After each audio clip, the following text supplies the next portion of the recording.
My health just isn't a priority right now.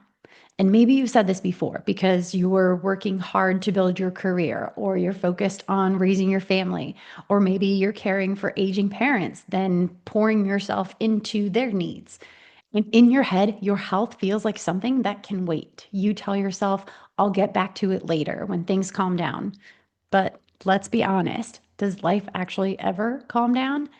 That's why this excuse belongs here in the Daily Bit of Fit Excuses series. These episodes are all about the most common reasons we give ourselves for skipping out on our healthy habits and why those reasons don't hold up when you look closer. So save this series, save this episode specifically, so when your brain pulls it out of the archives, you can press play and hear me coach you through it again.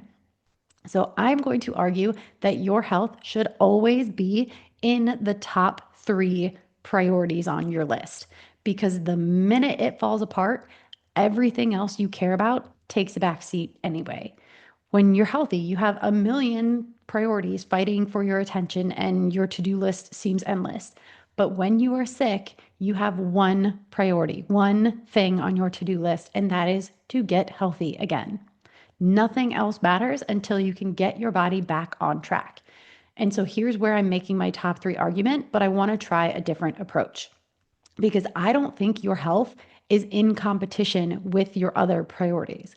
I think it actually fuels them, because that career you're building, it will grow faster and smoother if you are healthy.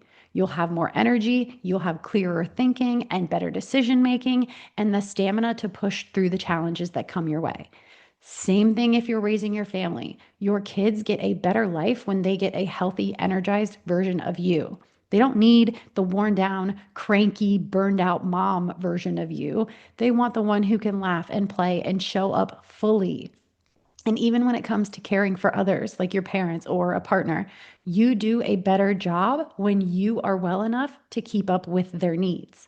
So I'm not saying that your health has to be your number one all the time. Life is seasonal. I understand that. It is okay if sometimes your health takes a back seat while you push through something urgent. But the danger comes when it stays in that back seat for too long. Because when health is ignored for too long, it doesn't quietly wait its turn to cycle back to the top of the priority list. It forces its way to the front of the line, usually with illness, exhaustion, or burnout, and suddenly you don't get to choose your priorities anymore.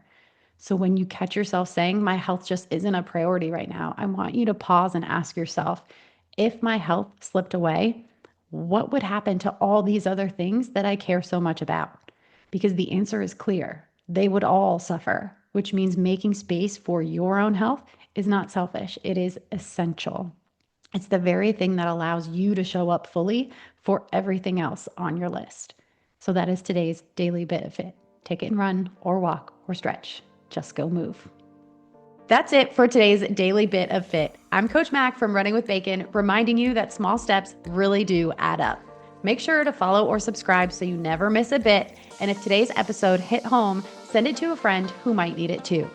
And if you ever want a quick pep talk tailored just for you, DM me on Instagram, because I'm always happy to send some encouragement your way.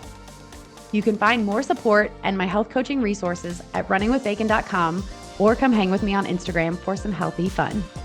Until next time, keep taking those small steps, because you don't need a perfect plan, just a consistent one.